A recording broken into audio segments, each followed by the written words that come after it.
We're into the business end of the Candidates Chess Tournament. We're trying to find the next challenger to Ding Liren, and it's getting spicy. This is where the action happens. It's like day 4 of the Masters. Hands up if you're watching that later. Can they catch Scotty Scheffler? But back to the chess here. Hikaru Nakamura, world number 3, playing Fabiano Caruana, world number 2, and Hikaru opens with e4. He is in Fabi's head right now because he's won the last 3 games with the white pieces. Classical games. Can he do it again here? Boy, is this a great game. We get knight c6, bishop b5, Roy Lopez. Nothing surprising there. Hikaru's been playing at this tournament. The bishop drops back, knight f6, and now mainline stuff is castles and the rook comes to e1. But here we see d3, another very common sideline. You just protect your centre. And now bishop c5 from Fabi. The most aggressive placement of that bishop, and in a bizarre move, Fabi starts promoting his chessable course. The Archangel variation with the bishop on c5, b5 inserted. Arbiter comes and has a word. He's like, Fabi, you can't start promoting over the board right now. Fabi sits back down. We get castles, d6 played. c3 looking for expansion, b4, d4, different ideas. Castles played, rook e1, standard stuff, and now different moves for black right. It's a rich position, you can drop a bishop back already, but Fabi goes knight e7. A standard manoeuvre, releasing the c-pawn to push forward. Knight g6 on the way. We see that now after these couple of knight moves here, and now knight f1 from Hikaru. Another really standard manoeuvre, supports bishop e3, comes to knight g3 at times, g3 sorry, these kind of things going on. Now black can retreat the bishop, play h6, different ideas, but Fabi goes for a very direct one with pawn d5, clarifying things in the centre. Pawn structure's changed. Hang on, isn't e5 dropping? It's tender as a bud in early spring, but there's a problem. If you capture, then there's this bishop takes on f2. Sorry, I was just checking, do you take first? No, you take here first. King takes, obviously you're going to capture a rook otherwise.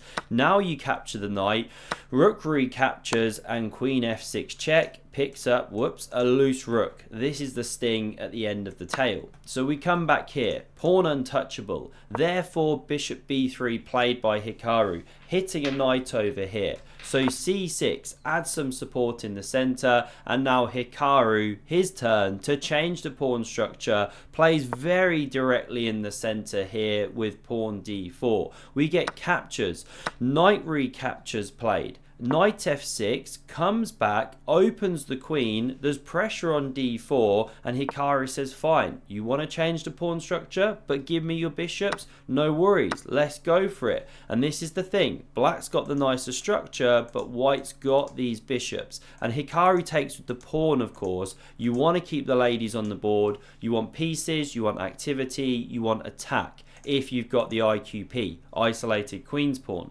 So knight d5 coming back, blockading the pawn, good policy. We see bishop c2, hitting some new real estate. You weren't getting much action on this diagonal. Now bishop e6, very solid, knight g3, and now here Fabi could just take a couple of moves to do some basics. Get the queen onto c7, eyeball this dark square, connect the rooks, maybe centralise a couple, that sort of thing, right? But he already charges forward with knight df4, not that it's a bad move, rook e4 pressures, and now he drops back. Is this a draw offer? Does he want here the rook to drop and repeat? Well no, Hikaru goes a3, takes away b4 from knight jumps, sets up the classic queen d3, bishop queen battery, looking for potential mates in future.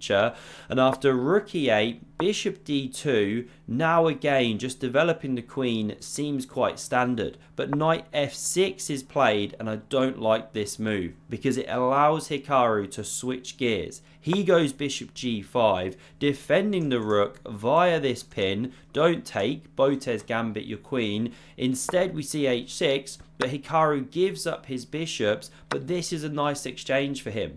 That knight was an absolute monster on d5, of course. This bishop struggling a bit to run around the board, all the pawns on dark squares, therefore it was the bad bishop, right? So this has helped Hikaru. Queen d2, very natural plans now, double the rooks. Bishop d5 looking quite natural for black, but you allow rook g4 potentially. So instead we get queen g5, but it's like Fabi, he's trying to force the issue here. Get the queens off, get that draw going. Here Hikaru could go queen c3, queen b4, decent moves, but rook e3 is really a fantastic move. Just because it's a bit weird, right? Bit of a strange psychedelic move. What's actually going on there? Why are you pinning your own queen? Maybe not psychedelic, could be a bit too extreme. But either way, it's a strange one, and Fabi starts burning clock here. They're roughly level, but Fabi spends 20 minutes now.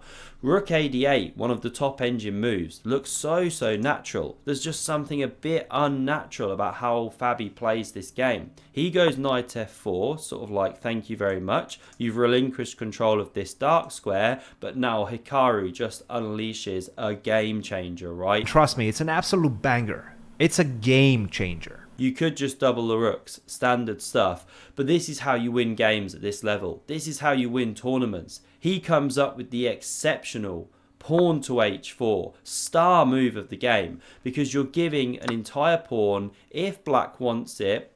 Surely your king's getting drafty. What's your idea? What's the follow-up? Well, just simple. Rook e4, hit the knight, threatening to win it. Can't move, of course. The queen drops. So g5 covers. Now you stack the two towers, as Hikaru would say. Rook a d8, and you can just slowly improve. Knight f5, for example. There's also amazing ideas of bishop d1, knight h5 on the way, supported by the bishop, intensifying the pressure on the knight. Really nice lines. This one's now pinned, of course, as well. So very often white's getting the pawn back with interest in those lines. The queen's in jail. So the pawn wasn't touched.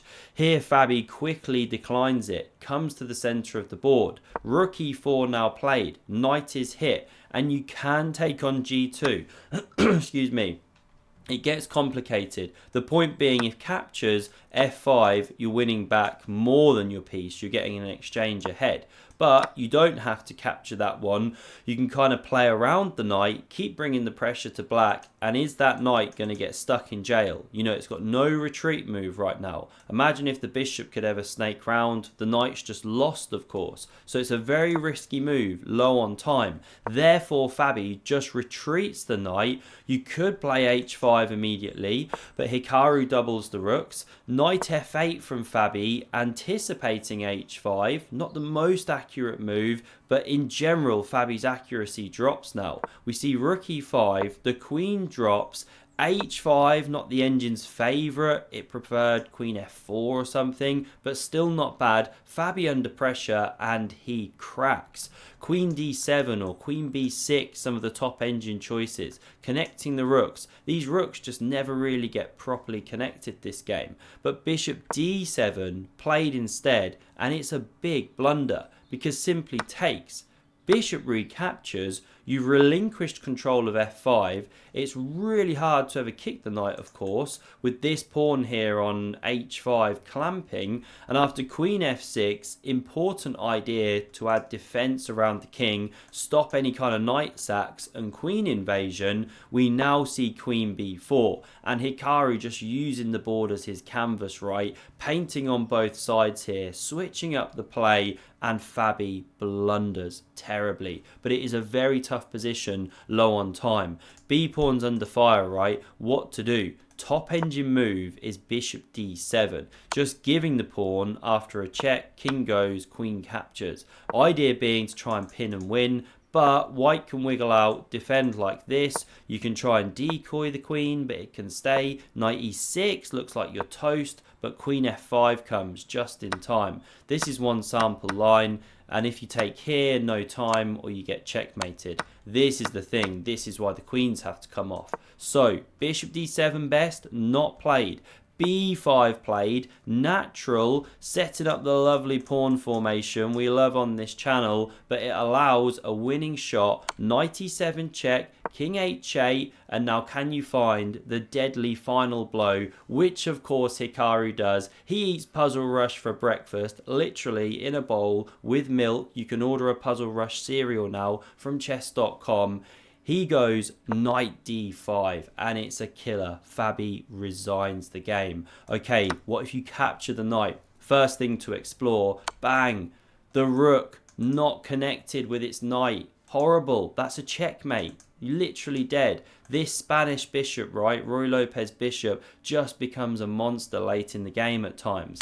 And if instead of capturing this knight, you go c5 to try and block out this queen's thing here, then the queen can still take knight e6, sorry, d7, counter shot on the queen, but you can take here, take here, take here with check, and here, white's emerging, a pawn ahead, a piece ahead, you're even going to win another one over here.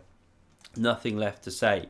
Hikaru has got Fabi's number right now. What a game. Blows the tournament open. Here's the standings on screen. It's hotting up. It's day 4 at the Masters, right? This is the business end. I hope you enjoyed. Check out the video on screen for another exceptional game of chess, and I hope to see you again soon. Cheers.